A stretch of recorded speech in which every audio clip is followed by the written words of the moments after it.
How has the week gone for you in terms of training, and what's the game plan for tomorrow? Simple as that. Yeah, look, we've had a really positive week. Players have been brilliant, staff have been brilliant. Lots of changes, as you can imagine, and bringing in new staff and merging in new players and young players coming in, and it's been really excellent. Lots of positive vibes, players enjoying themselves, really focusing, and really positive vibe for tomorrow. You'll have to wait and see what the game plan is, but what we'll say is, we won't be underestimating Northern Ireland, and we'll be, taking it super serious. So we'll be here to put on a good performance and come away with 3 points. Katie, there's been many landmarks in your career, but they're talking about 38,000 people at the moment. Yeah. I mean, you've had Sydney in the World Cup, but that's a phenomenal amount of people to watch a women's game. Yeah, 38,000 is pretty incredible, right? Who would have thought we'd be here off the back of a World Cup, playing our first ever game here at the Aviva Stadium. I'm hoping all 38,000 come tomorrow. I know that's obviously tickets sold, but if you do have a ticket, come out to the game, come see us and support us. But no, it's fantastic. I was actually reminding Eileen in the car on the way here, the last goal I scored against her here as well. So I was just reminding Kate, she's lived off that ever since. It's a fluky goal, but look, it is. So it's not our first rodeo here. Well, no, we've had plenty of battles here. Obviously back in the Women's National League days, playing for Heaney, and when you were managing obviously Peamount and DLR. So happy to be on the good side of things now. But no, really looking forward to it, to be honest. Have you put yourselves under extra pressure since the World Cup, do you think? And do you have to prove that tomorrow? Look, there's going to be expectation on us now. We're a team that have qualified for our first ever major tournament, and with that there's more eyes on us, there's more people watching us, there's more opinions on us. And we understand that, but we also want to embrace that pressure as well. Playing for your country, it's always a massive honour, but you have to perform at the highest level, and each and every single one of us in the squad know that. And we'll be looking to give it 100% obviously tomorrow.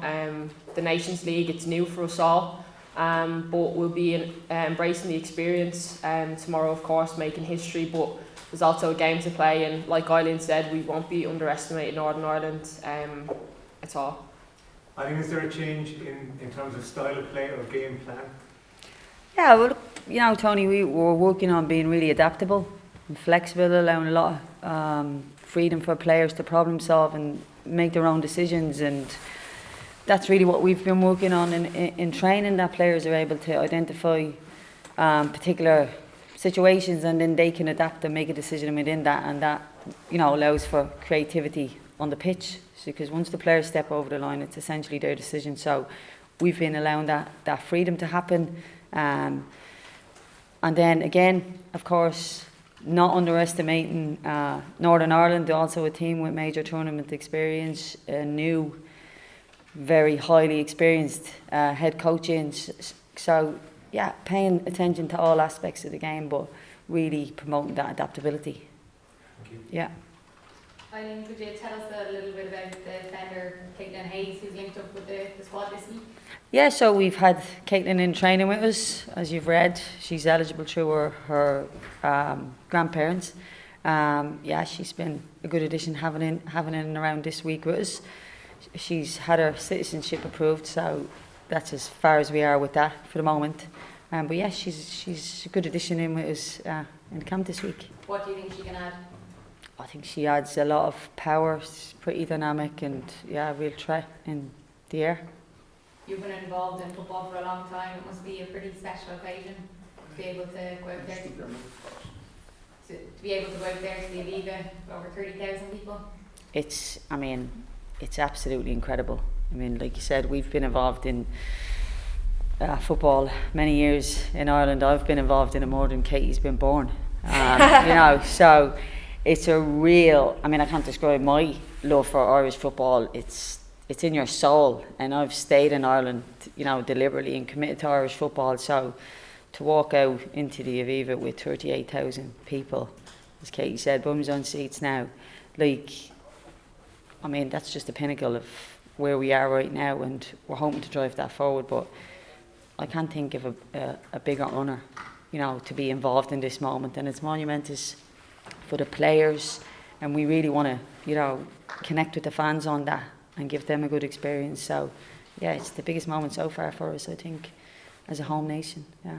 Brilliant. And Katie, do you have friends and family coming for the occasion? Yeah, there'll be a fair few of them now tomorrow. 25,000. That's just mine and Denise's. But no, it'll be a great day out. Of course, for my family, but everyone's family and friends, fans. But yeah, we don't want this to be a once-off thing. Do you know what I mean? Obviously, yes, we love Tala. We have created a lot of special memories in Tala. We have great engagement with our fans in Tala, but this is the pinnacle. Playing in your national stadium. So yeah, I'm hoping. Maybe we might see this going in the future. Puts a bit of pressure on the FAI, but it's a fantastic thing. And honestly, as Eileen said, myself and the girls, we cannot wait for tomorrow. It's going to be a spectacular day, and we hope we can give the performance and get the results for our fans to be happy with. Katie, you talked there about the experience of playing in the stadium, and we talked a little bit during the week the experience of the different players within the squad, but it's a chance for the 38,000 that will come today. There's going to be a huge number. This will be their very first international, and maybe their first time in the Aviva Stadium, so it's a chance for you guys to inspire them and their journey. Yeah, exactly. Look, I'm sure we've picked up new fans along the way over the course of the summer, so it's a showcase of what we're about as a team. We want to obviously show the pride and the passion through our performances, but also we've developed some kind of new styles this week, which we can't wait to kind of showcase tomorrow. We've always been defensively strong and solid, but we always had that attack and threat as well. So hopefully tomorrow we can put all that together and obviously put on a great performance tomorrow. Eileen, the game is very important for yourself, for everyone, the first game in the stadium, but it's also the first UEFA Nations League game, which is a real crucial role in qualification for the next Euros, the next tournament. This squad wants to get back to another tournament, so just talk to us about the importance of that.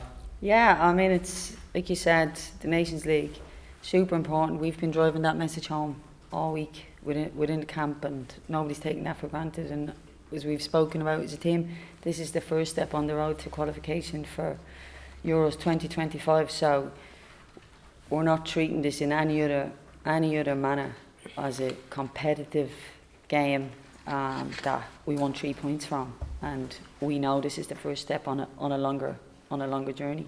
Yeah.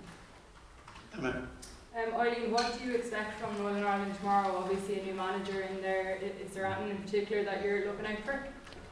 Yeah, like you said, new manager, Tanya in, huge wealth of experience and expertise, so I'd expect a very adaptable team. Of course, any new manager coming in galvanises new energy and squads in different ways. I'm sure Tanya is bringing her methods in, which will, cause right stir within their team. So we're expecting a really tough challenge tomorrow. We're expecting, the team to use their experience, and they've also qualified for a major tournament. So, like I said, we're not underestimating anything, and expecting that the introduction of a new head coach will also drive them forward, and they're going to come at us as well. And one for you, Katie. You spoke about legacy quite a lot during the World Cup. How important is it to see that tomorrow, both on and off the pitch? Yeah, I guess it'll be tomorrow when we see it in full, and when we're walking out in front of the fans.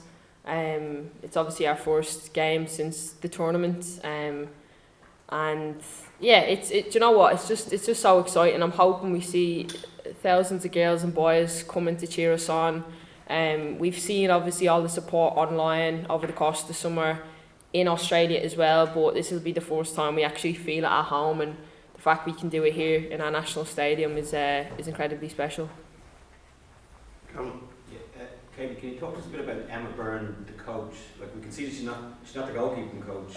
We know she has her badges and stuff like that, but what's she been like this week as a coach? Never mind who she is. No, she's been great, honestly. I spoke earlier on in the week, like on Monday. I've been so excited for her coming in. I think it's brilliant. Eileen's brought her in to be part of the team going forward. she's got so much experience, so when she talks you listen. She's been so vocal on the pitch in terms of her coaching points, her level of detail in meetings and stuff. So yeah, no, it's been really good, and I think, as I said as well during the week, like, she's so respected from the whole team, and I'm just delighted she's part of it now, because I think it'll really benefit us as a team going forward.